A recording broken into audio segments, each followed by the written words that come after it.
Doctor GK గారు, గట్టిగా చప్పలు కొడదాం. విశాఖపట్నానికి ధ్యానాన్ని పరిచయం చేసిన గ్రేట్ మాస్టర్.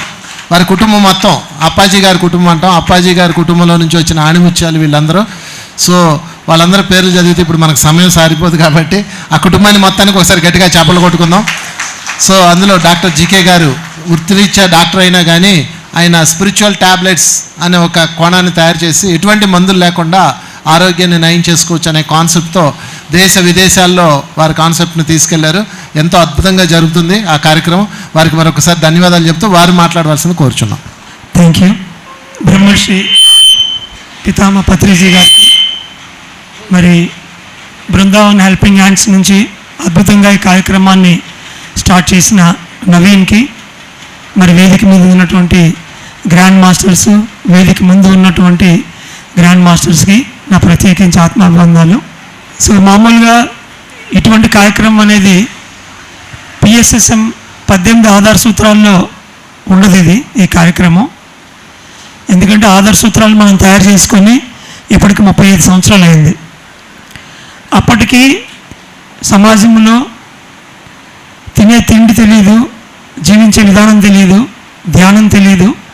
కాబట్టి పత్రిజీ ఆ పిరమిడ్ ధ్యాన మందిరాలు నిర్మించడానికి, శ్వాస మీద ధ్యానం చెప్పడానికి, శాకాహారులుగా మార్చడానికి వాటిని ప్రాధాన్యంగా తీసుకొని ఆ 18 సూత్రాలని మనం తయారు చేసుకున్నాం. అయితే సుమారు ఒక 30 సంవత్సరాలు ఒక వ్యక్తిగా ఆయన కష్టపడి, మరి ఆయన దగ్గర సుమారు ఒక 10,000 మంది పత్రికలు మన నవీన్ లాగా చెప్పాలంటే గట్టిగా చప్పట్లు కొడదాం ఆ అబ్బాయికి. అలా ఆయన ఆశయంగా తీసుకొని ఎంతోమంది ఈరోజు తయారై వర్క్ చేస్తున్నారు. ఏదైతే ఒక క్రిటికల్ మాస్ 150,000 మంది సందిగ్ధ గుణం దాటి మాస్టర్స్ కావాలో ప్రపంచం మొత్తం మీద వాళ్ళు తయారైపోయారు పత్రిక ఉన్నప్పుడే. సో వాళ్ళతో ఈ భూమండలం అంతా కూడా శాకాహార జగత్తు, ధ్యాన జగత్తు, పిరమిడ్ జగత్తు అయితే ఖచ్చితంగా అయ్యే తీరుతుంది. దీన్ని ఎవడు ఆపలేడు. ఇది ఒక ఫారెస్ట్ ఫైర్. ఇది పత్రికారు లేకపోయినా కానీ ఆయన లేకుండా ఇంకా బాగా జరుగుతుంది అనిపిస్తుంది ఇప్పుడైతే. ఎందుకంటే ఇంకా పైన ఆపేవాడు ఎవడు లేడు, కంట్రోల్ చేసేవాడు ఎవడు లేరు. ఎవడు సినిమా ఆడిది మన అంతానే మాస్టర్ చెప్పినట్టు. అందువల్ల ఇంకా రెట్టింపు ఉత్సాహంతో ప్రపంచం అంతా ప్రచారం జరుగుతుంది ఈరోజు. సో ఒకసారి భూమి అంతా కూడా శాకాహారులు అయ్యి ధ్యానులు అయిపోతే మనం ఆనందంగా ఎలా జీవించాలి, జీవించే రోజుకి మన చుట్టూతా పరిసరాలు ఎలా ఉండాలి అనే దాన్ని ఇప్పటి నుంచి ఒక ప్రణాళికాబద్ధంగా చేసేవే ఈ పర్యావరణ పరిరక్షణ దినోత్సవాలు, మరి క్లీన్ అండ్ గ్రీన్ మూమెంటు అన్నీ. ఈ యాక్టివిటీస్ అన్నీ కూడా భావితరాలకి సరైనటువంటి ఒక వాతావరణాన్ని అందించడానికి. కాబట్టి పత్రిజీ మొదట్లో ఈ ప్రాజెక్ట్స్కి పెద్దగా ఇంపార్టెన్స్ ఇవ్వలేదు. అయితే యూజువల్గా జర్మనీ దేశంలో కానీ యూరోప్లో కానీ ఒక పెద్ద చెట్టు కొట్టేటప్పుడు దానికి ఒక ప్రాసెస్ ఉంటుంది. మనం వింటే మనం ఆశ్చర్యపోతాం. ఒక పెద్ద చెట్టు ఉందనుకోండి ఎక్కడైనా సింగిల్గా, దాన్ని కట్ చేయాలంటే గవర్నమెంట్కి అర్జీ పెట్టుకున్న తర్వాత ఎన్విరాన్మెంట్లు వస్తారు. ఆ ఎన్విరాన్మెంటల్ సైంటిస్టులు వచ్చి ఆ చెట్టు మీద ఒక 6 నెలలు ఏ పక్షులు వస్తున్నాయి, బ్యాక్టీరియా ఏముంది, వైరస్ ఏముంది, దాని కింద ఎవరెవరు వచ్చి నీడకి ఉంటున్నారు అని ఒక 6 నెలల నుంచి సంవత్సరం రోజులు స్టడీ చేస్తారు. పొరపాటున ఎక్కువ పక్షులు అక్కడ వాళ్తున్నాయి, దానికి మళ్ళీ ఇంకొక ఆల్టర్నేట్ లేదు అంటే ఇంకా చెట్టు కొట్టడానికి ఒప్పుకోరు అన్నమాట. నువ్వు ఎంత పెద్ద బిల్డింగ్ అన్న కట్టు, కట్టడానికి లేదు దాన్ని. అంటే ఒక చెట్టు మనం చూస్తాం ఊరికే ఏముందిలే నరికేస్తాం అనుకుంటాం, కానీ దాని మీద ఎన్ని పక్షులు, ఎంతమంది నీడ తీసుకొని ఎన్ని చిన్న చిన్న బ్యాక్టీరియా గ్రోత్ అవుతున్నాయి అనేది మనకు అర్థం. అవి కూడా మనతో పాటు వాతావరణంలో ఉన్నాయి. వాటి వల్ల కూడా మనం ఆనందంగా జీవిస్తాం. కనపడదు ఆ గ్రోత్ ఏంటి అనేది, అవి మనకి ఏమి హెల్ప్ చేస్తున్నాయి అనేది. కానీ అలాంటి పరిస్థితుల్లో చెట్టుని తీయాలి అంటే దానికి ఒక మార్గం ఉంది. 3 days బ్యాకే నేను చాలామంది చూసే ఉంటారేమో యూట్యూబ్ వీడియోలు, ఆశ్చర్యపోయాను. షిండే అని చెప్పి నార్త్ ఇండియన్ హిందీ యాక్టర్ ఒక ఆయన చెట్లకి అనాథాశ్రమం కట్టాడు. ఈ పేరు ఎక్కడ విన్నారు మీరు? అనాథాశ్రమం అంటే మనుషులకి లేకపోతే ఇంకేదో జంతువులకి చూస్తాం. ఆయన చెట్లకి అనాథాశ్రమం అని చెప్పి పెట్టాడు ఆయన. మీరు యూట్యూబ్లో కొడండి వస్తుంది. ఆయన ఏంటంటే ఈ రోడ్లు ఎక్స్టెన్షన్ చేసినప్పుడు రోడ్ల పక్కనే ఎన్నో సంవత్సరాల బట్టి ఉన్న చెట్లు కొట్టేస్తున్నారు. సో అది చూసి ఆయన షూటింగ్ కోసం వెళ్తే చూసి ఆయనకు లోపల చాలా బాధ అనిపించి వెంటనే ఈ కాన్సెప్ట్కి ఇనిషియేట్ చేసి ఒక 4 ఎకరాలు 10 ఎకరాల పొలం తీసుకొని అక్కడి నుంచి చెట్లని మొదలతో సహా దానికి ఒక ప్రాసెస్ ఉంటుంది తీసుకెళ్ళడానికి. ఇప్పుడు మన బీచ్లో ఎలా అయితే పెద్ద పెద్ద చెట్లు ఒకేసారి తీసుకొచ్చి మనకి ఒక మైసభలాగా బీచ్ రోడ్ అంతా పెట్టారు, గట్టిగా చప్పట్లు కొడదాం ఆ గొప్ప ఇనిషియేటివ్కి. అలా వాళ్ళు చెట్లు మొత్తం తీసుకెళ్ళి ఆ 10 ఎకరాల జాగాలో పెట్టారు. సుమారు ఇప్పటికీ దాదాపు 400 చెట్లు అలా తీసుకెళ్ళి అక్కడ పెట్టారు, ఎక్స్టెన్షన్లో కోల్పోతున్నాయి అని. అలా ఒక చెట్టుని రక్షించాలి అన్నటువంటి ఒక ఆలోచన నిజంగా వాళ్ళకి ఎంత అద్భుతంగా వాళ్ళకి వచ్చింది. మరి మనం వైజాగ్లో మనం చేసిన ఇనిషియేటివ్ ధ్యానమా చక్రంలో అక్కడ అంత అద్భుతంగా మనం లెవెల్ చేసి ధ్యానమా చక్రం జరుపుకున్నాం.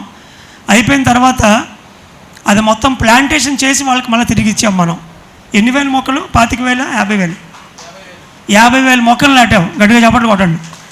మీరు వెళ్ళి చూస్తే మొత్తం ఎక్కడైనా మనం పెట్టామని అనిపిస్తుంది మీకు. అన్ని మొక్కలు అంత హైట్కి వచ్చి ఉన్నాయి అక్కడ. 50,000 మొక్కలు వేసి వాళ్ళకి మళ్ళీ గ్రౌండ్ మనం తిరిగి ఇవ్వటం జరిగింది. సో పత్రిజీ ఉన్నప్పుడు ఇటువంటి ప్రాజెక్ట్స్కి చాలా తక్కువ ప్రాధాన్యత ఇవ్వబడింది. ఎందుకంటే ముందు ప్రజల్లో చైతన్యం వస్తే సమాజంలో చైతన్యం ఆటోమేటిక్గా వస్తుంది. వ్యక్తి చైతన్యం రాకుండా సమాజంలో చైతన్యం మనం తీసుకురాలి. ముందు మొక్కలు కొట్టకుండా ఉండాలి. కొట్టాల్సిన విపత్కర పరిస్థితి వస్తే ట్రాన్స్ప్లాంట్ చేయాలి. అక్కడి నుంచి దానికి ఒక్కొక్క మొక్కకి ఇంచుమించు ఒక 20-25 వేల రూపాయలు ఖర్చు అవుతుందట. అలా షిఫ్ట్ చేయాలంటే ఒక దగ్గర నుంచి ఇంకో దగ్గరికి. కానీ ఇట్ ఈస్ పాసిబుల్, ఎక్కువ శాతం బతుకుతాయి అందులో. సో ఈ సందర్భంగా ముగించే ముందు నేను యూకే వెళ్ళడానికి ముందు వైజాగ్ బీచ్ రోడ్లో ఉన్నప్పుడే అర్ధరాత్రి 1:30కి ఒక పెద్ద ఎక్స్పీరియన్స్ వచ్చి లేచాను నిద్దట్లో. దాదాపు 1 గంటన్నర సేపు ఫ్యూచర్లో ఈ క్లీన్ అండ్ గ్రీన్ మూమెంట్ ఎలా తీసుకెళ్లాలనే దానికి సంబంధించి ఒక పెద్ద వెబ్సైట్తో పాటుగా ఒక క్రియేటివ్ ఐడియా అనేది రావడం జరిగింది. అప్పుడు నాకు అర్థం కాలేదు, ఇంత పెద్ద పని అసలు ఎలా చేస్తారు, ఎలా చేస్తాం, ఏ రకంగా మొదలు పెడతాం అని చెప్పి. అది అనుకున్న 3 monthsకే నేను యూకే వెళ్ళిపోవడం. అక్కడ చాలా ఎక్కువగా ఈ అవేర్నెస్ ఉంది, ఇందాక నేను చెప్పినట్టు ఈ గ్రీనరీ అవేర్నెస్. సో అక్కడ పెద్దగా కార్యక్రమాల్లో పాల్గొకపోయినా ఎన్నో విషయాలు అక్కడ అబ్జర్వ్ చేసి భవిష్యత్తులో ఈ ప్రాజెక్ట్ని ఎలా తీసుకెళ్ళవచ్చు అన్న దాని మీద చాలా అంశాలని సేకరించడం జరిగింది. మరి నిన్న పౌర్ణమితో ఈ పర్యావరణకు సంబంధించి క్లీన్ అండ్ గ్రీన్ మూవ్మెంట్కి సంబంధించి పిరమిడ్ పార్టీలో ఒక భాగంగా వైజాగ్ అక్కైపాలెంలో ఒక సైట్ నుంచి ఈ కార్యక్రమం అఫీషియల్గా స్టార్ట్ చేయడం జరిగింది. సో ముందుకి నవీన్, మరి అబ్బాయి ఇక్కడ కూర్చున్నాడు, స్టార్ట్ చేసి 6 రోజులు అయింది ఈ కార్యక్రమం కోసం చెప్తున్నాడు. సేమ్ బ్యానర్తో రాజమండ్రిలో ఒక కార్యక్రమం అయిపోతుంది. నాకు కంగారుగా ఫోన్ చేశాడు, సార్ ఏంటి సార్ నా ఫోటో మీ ఫోటో వేసి రాజమండ్రిలో అవుతుంది, మన కార్యక్రమం వైజాగ్లో రాజమండ్రిలో కాదని. కాదరా బాబు, నిన్ను ఆదర్శంగా తీసుకొని సద్గురు ఫౌండేషన్ సేమ్ బ్యానర్లోని ఒక 3 వ్యక్తులు అక్కడ స్టార్ట్ చేసి త్రినాథ్, గట్టిగా చప్పట్లు కొడదాం త్రినాథ్కి, అక్కడ కూడా ఈ మొక్కల పంపిణీ కార్యక్రమం తను చేయడం జరిగింది. సో పిరమిడ్ మాస్టర్స్ అద్భుతంగా మనం ధ్యానంలోకి వచ్చిన తర్వాత మన దగ్గర చాలా టైం మిగిలింది, చాలా డబ్బులు మిగిలాయి. ఆ విషయం నాకు తెలుసు, ఎందుకంటే మీరు హాస్పిటల్కి వెళ్ళడం మానేశారు కాబట్టి ఒక డాక్టర్గా.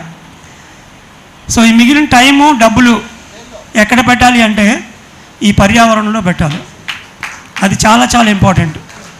ఎందుకంటే ప్రతి ఒక్కరూ ఇక్కడ ఉన్న వాళ్ళు వేదిక మీద మాట్లాడతారు ఎందుకు అది ఇంపార్టెంట్ అని. నేను 2 విషయాలు చెప్పదలుచుకున్నాను. భవిష్యత్తుకి మనం సమాజాన్ని తయారు చేసుకోవాలి. గట్టిగా చప్పట్లతో మనం సీనియర్ మోస్ట్ మాస్టర్ చాలా దూరం నుంచి వచ్చారు, ప్రకృతి ఉమామహేష్. సో నేను ఆశ్చర్యపోయాను ఇన్విటేషన్లో చూసి, ఎక్కడ ఉమామహేష్ ఎలా వచ్చేస్తున్నాడని చెప్పి. Please welcome. ఈ కార్యక్రమానికి ఈయన రైట్ పర్సన్.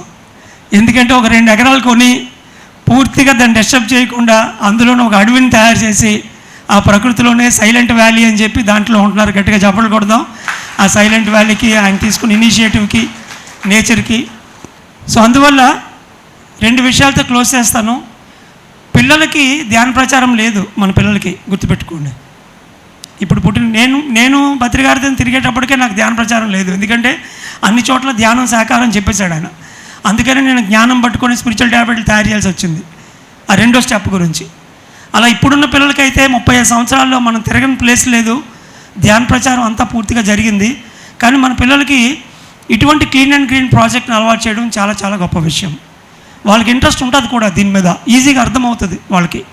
కాబట్టి పిల్లలకి ఇంట్లో బాల్కనీలోనో వాళ్ళ బెడ్రూమ్లోనో బయట ఎక్కడ కుదిరితే అక్కడ దగ్గరలో పార్కులోనో వాళ్ళ చేతులతోనో ఒక చెట్టు నాటించి అది ఎదిగే వరకు దాని పోషణ చూసుకునేలాగా వాళ్ళకి అలవాటు చేస్తే ఆ గ్రోత్లోనే వాళ్ళ తాలూకా గ్రోత్ని అద్భుతంగా చూసుకుంటారు. ఆ చెట్టుకు ఒక పేరు పెట్టాలి, ఒక ఫ్రెండ్గా పిలుచుకోవడం అలవాటు చేయాలి, దాన్ని పలకరించడం అలవాటు చేయాలి, కౌగిలించుకోవడం అలవాటు చేయాలి. ఇవన్నీ పిల్లలకి అలవాటు చేయాలి. ఇప్పటి నుంచి మొదలుపెట్టిన ఒక 25 ఇయర్స్కి మనం అనుకున్నటువంటి ఆ నందనవనాన్ని, పచ్చదనాన్ని ప్రపంచం అంతా మనం చూడగలుగుతాం. రెండవది, పిరమిడ్ మాస్టర్స్ ఎవరైతే ప్రచారంలో విశేషంగా ఉండకుండా టైం ఎక్కువ ఉందనుకుంటారో వాళ్ళు దగ్గరలో ఎక్కడ అవకాశం ఉంటే అక్కడ ఆ క్లీన్ అండ్ గ్రీన్లో పాల్గొంటే కనుక పత్రిజీ ఇచ్చినటువంటి పెద్ద పెద్ద ప్రాజెక్ట్స్కి ఇది ఒక పునాది రాయిగా అవుతుంది. ఆ పునాది నుంచే మనం అనుకున్నటువంటి ఒక గొప్ప క్లీన్ అండ్ గ్రీన్ వాతావరణాన్ని మనం తయారు చేసుకొని దాంట్లో ఆనందంగా జీవించగలుగుతాము. సో సార్ కొటేషన్ ఎప్పుడు మొక్కల్లో ఇల్లు ఉండాలి అనేవారు ఆయన. మామూలుగా మనం అనుకుంటే ఇంట్లో మొక్కలు పెట్టుకోవాలంటాం ఎవరితోనైనా సరే, కానీ ఆయన దానికి రివర్స్ చెప్పారు. మొక్కల్లో ఇల్లు ఉండాలి, అన్ని మొక్కలు ఉండి అందులో ఇల్లు కట్టాలంట. అది సో అప్పటి నుంచి నాకు అది ప్రింట్గానే ఉంది. సో ఉత్తరోత్తర మన అందరూ ఆ రకంగానే జీవిస్తాం. మరి ప్రకృతి వ్యాలీ లాంటి అద్భుతమైన ప్రదేశాల్లోనే మన మొక్కలతో ఆనందంగా జీవించే అవకాశం మనకి ఎప్పుడు పిఎస్ఎస్ మూమెంట్ నుంచి అయితే గ్యారంటీగా ఉంది. ఎందుకంటే పెద్ద పెద్ద క్షేత్రాలు తయారు చేసుకుంటున్నాం. ఒక్కొక్క క్షేత్రంలో కనీసం 1000 మంది ఉండొచ్చు. అన్ని మొక్కలు అంత ప్లేస్ ఉంటుంది. మనకైతే డోకా లేదు ఉత్తరోత్తర జీవించడానికి. మరి ఇంత చక్కటి ఇనిషియేటివ్ని నవీన్ తీసుకుని రావడం చాలా చాలా గొప్ప విషయం. ఎందుకంటే ఒక క్రియేటివ్ విజన్తో వెళ్ళాలి అంటే ఆ ఒంటరి పోరాటం ఎలా ఉంటుందో నాకు తెలుసు. ఒక స్పిరిచువల్ ట్యాబ్లెట్ ఫౌండర్గా 10 ఇయర్స్ పట్టింది నాకు అట్లీస్ట్ ఒక స్టేజ్కి తీసుకురావడానికి. సో అందువల్ల ఫ్యూచర్లో ఈ కార్యక్రమాన్ని మనం అందరం కలిపి ముందుకు తీసుకెళ్లే ప్రయత్నం చేద్దాం. Thank you.